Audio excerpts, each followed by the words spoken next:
बिस्मिल्लाहिर्रहमानिर्रहीम। या रब्बि ज़िदनी इल्मा। आज का हमारा जो टॉपिक है वो है future indefinite tense. Future indefinite tense की आज हम बात करेंगे।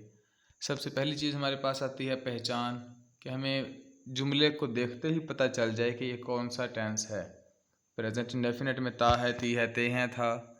पास्ट इंडेफिनिट में हमने कहा था कि लिया, दिया, किया, आया, गया, इस तरह के लफ्ज़ इस्तेमाल होते हैं, गुज़रे हुए ज़माने की बात होती है। और फ्यूचर टेंस में आने वाले ज़माने की बात होगी और जुमले के आखिर में जो अल्फाज आएंगे वो होगा गा, गी, गे वगैरह के अल्फाज। गा, गी, गे वगैरह के अल्फाज आखिर में आते हैं। मुस्तकबिल में हम कोई भी काम करने का इरादा करते हैं, कोई प्रिडिक्शन हो सकती है, तो उस वक्त हम इस टेंस को इस्तेमाल करते हैं।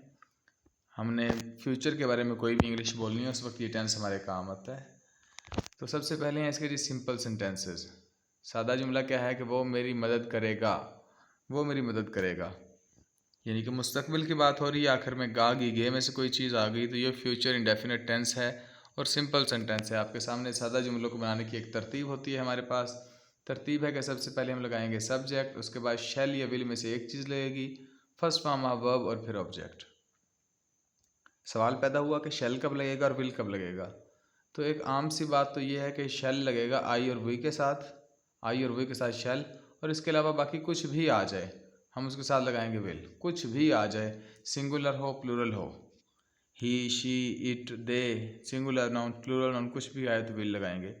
लेकिन यूँ भी हो सकता है, जो मॉडर्न डे इंग्लिश है उसमें हम सब के साथ विल भी लगा सकते हैं। आई के साथ भी विल लग जाता है, वी के साथ भी विल लग जाता है, तो इसमें कोई इतने बड़े मसले वाली बात नहीं। लेकिन अगर आप आई वी के साथ शेल लगाते हैं, बाकी सब के साथ विल लगाते हैं, तो इट इज़ बेटर, ये मतलब बेहतर रहेगा आपके लिए। लेकिन अगर आप सब के साथ विल भी लगा देते हैं तो कोई ख़ास बात नहीं है, कोई ख़ास फ़र्क नहीं पड़ता। जुमले की इंग्लिश बनाते हैं। जुमला हमारे पास था वो मेरी मदद करेगा। सबसे पहले हमने अपनी तरतीब के मुताबिक लगाना है सब्जेक्ट। सब्जेक्ट हमारे पास है वो लड़का है तो हम इंग्लिश लिखेंगे इसकी ही। इसके बाद हमें शैल विल में से कोई एक चीज़ लगानी है, शैल विल में से एक चीज़ लगाएंगे तो हमने लगा दिया विल, क्योंकि आई वी के साथ शैल लगता है, बाकी सब के साथ विल। फिर हमने लगानी है first form of verb. Verb हमारे पास क्या है, मदद करना। मदद करने की इंग्लिश होती है हेल्प। फर्स्ट फॉर्म हमने लगा दी। फिर किसकी मदद करेगा, मेरी मदद करेगा, उसने मेरी मदद करनी है तो मैं, यानी कि इसमें ऑब्जेक्ट हूँ, ऑब्जेक्टिव केस लगा दी आई की, मी। ही विल हेल्प मी, जुमला हमारे पास बन गया ही विल हेल्प मी। ये हमने पूरा एक जुमला लिख दिया। इसके जैसे ही एक और जुमला है कि मैं केक खाऊंगा, मैं केक खाऊंगा, ये एक जुमला हमारे पास लिखा हुआ है। हम इसको भी बनाने की कोशिश करते हैं। सबसे पहले देखते हैं इसमें सब्जेक्ट कौन है। सब्जेक्ट है मैं इसमें सब्जेक्ट है, हमने इंग्लिश उसकी लिख दी आई।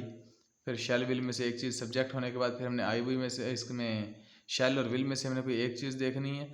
हमारा सब्जेक्ट आई है, आई और वी के साथ हम शैल लगाते हैं तो हमने शैल लगा दिया। इसके बाद फर्स्ट फॉर्म ऑफ वर्ब लगानी है हमने।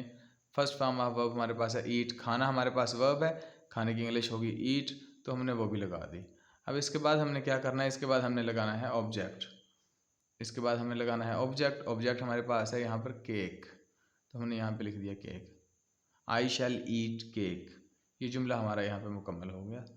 अब बात करते हैं नेगेटिव सेंटेंसेस की, कि मनफी जुमलों में कैसे होता है, क्या हिसाब किताब होता है। मनफी जुमला हमारे पास मौजूद है, इसको हम देखते हैं। नेगेटिव सेंटेंसेस, मनफी जुमला हमारे पास है हम मोबाइल इस्तेमाल नहीं करेंगे, हम मोबाइल इस्तेमाल नहीं करेंगे। ये हमारे पास एक जुमला है, हमने इसकी इंग्लिश बनानी है, इसकी हमारे पास तरतीब होना लाजमी है। तरतीब में हमारे पास है कि सबसे पहले लगेगा सब्जेक्ट, उसके बाद शैल विल में से कोई एक चीज़ लगाएंगे, उसके बाद फिर नॉट लगेगा, फर्स्ट फॉर्म ऑफ वर्ब लगेगी और फिर ऑब्जेक्ट लगेगा। ये हमारे पास 5 चीज़ें मौजूद हैं, सब्जेक्ट, शैल विल में से एक चीज़, फिर not, first form of verb और ऑब्जेक्ट। हमने देखना है सब्जेक्ट कौन है, काम करने वाला कौन है, टॉपिक क्या है, हम की हमने इंग्लिश लिख दी हुई। फिर शैल विल में से एक चीज़, हम अभी भी डिस्कस करके आए हैं कि आई और वी के साथ शैल लगता है, बाकी सब के साथ विल लगता है, तो हमने वी के साथ यहाँ पर शैल लगा दिया। अब नॉट लगाना है हमने, तो ये नॉट भी लगा दिया। फिर फर्स्ट फॉर्म ऑफ वर्ब लगानी है, तो ये रहा यूज़, इस्तेमाल करना। इस्तेमाल करना काम है, इस्तेमाल करना काम है, तो हमने फर्स्ट फॉर्म ऑफ वर्ब लगा दी यूज़। अब क्या इस्तेमाल करना है, मोबाइल इस्तेमाल करना है, यानी कि मोबाइल हमारे पास है ऑब्जेक्ट, तो हमने ये मोबाइल लिख दिया, ऑब्जेक्ट भी लग गया। तो we shall not use mobile, हम मोबाइल इस्तेमाल नहीं करेंगे। ये नेगेटिव सेंटेंस बन गया। इसी तरतीब के साथ बनते जाएंगे। सब्जेक्ट, फिर helping verb not, first form of verb object. Helping verb आपके पास है शैल और विल, आई वी के साथ शैल लगेगा, बाकी सब के साथ विल लगेगा। अब हमारे पास आ गया इंट्रोगेटिव सेंटेंसेस, सवालिया जुमले।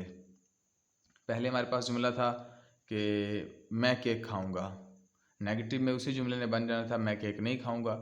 इंट्रोगेटिव में बन जाएगा क्या मैं केक खाऊंगा। सवालिया जुमले, कोई ना कोई सवाल आपसे पूछा जाता है, मुस्तकबिल के बारे में कोई प्रिडिक्शन की जाएगी कि ये काम करूँगा, ये काम करूँगा, क्या मैं ये काम करूँगा।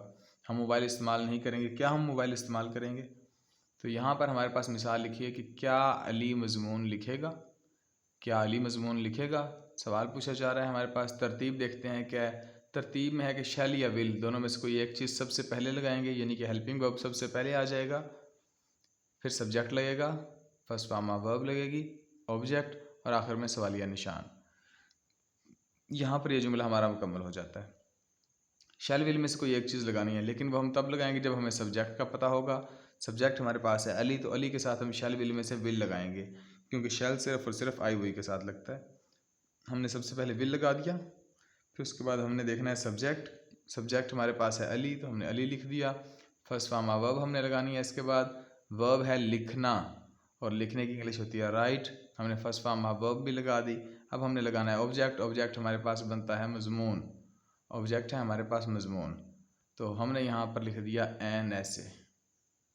एन ऐसे जब हमने लिखा तो हमारा काम यहाँ पर मुकम्मल हो गया। आई होप कि आपको ये सारा टेंस समझ आ गया होगा। इस टेंस के सिलसिले में जितने भी जुमले प्रैक्टिस के लिए हैं वो डिस्क्रिप्शन में मौजूद हैं, वहाँ से आप देखकर इनकी प्रैक्टिस कर लें। Practice makes a man perfect. Thank you for watching. और अगर आपको वीडियो अच्छी लग रही है तो लाइक, शेयर और सब्सक्राइब करना ना भूलें। अल्लाह हाफिज़।